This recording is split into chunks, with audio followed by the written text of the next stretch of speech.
Nototo saina ny alarobia fa 2 ny volana aogositra 2024 tao Ivandry ny famaranana amin'ny fomba ofisialy ny tetikasa fiovana.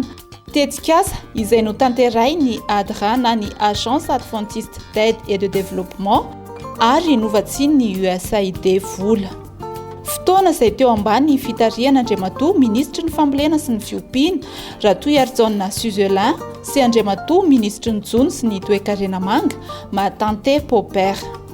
Nandritry ny 5 taona niseharany volana oktobra 2024 hatramin'ny septambra 2024 teo amin'ny lafiny fanatsarana ny fanjarian-tsakafo dia azo sapain-tanana ireo vokatra nentin'ny tetikasa. Aminay dia manao zaridaina magnano sakafo manga zahoana ny sakafo maro loko mba ialana amin'ny fivangana ny vokatra koa zaho be voka dia navosako raha niteraky.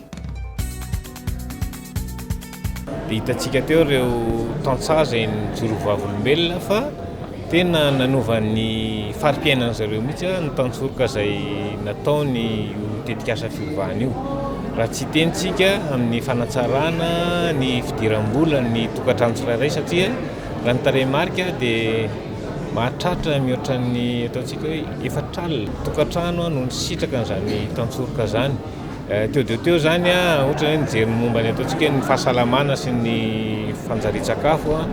Teo ihany koa ny fanamboarana fototrafitrasa madinidinika toy ny barazy sy ny lalana mba ahafahana manatsara ny tontolon'ny manodidina famokaran'ireo tantsaha ireo.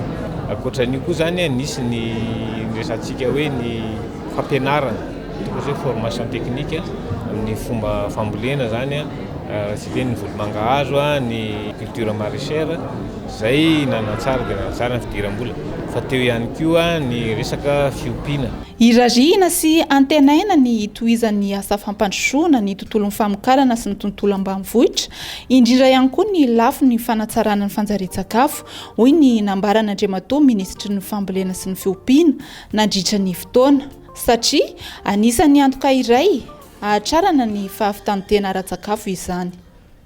Ka itetikasa io dia lazaina hoe tetikasa feno mihitsy satria namaly avy hatrany ny tena filany tantsaha any fotony izany.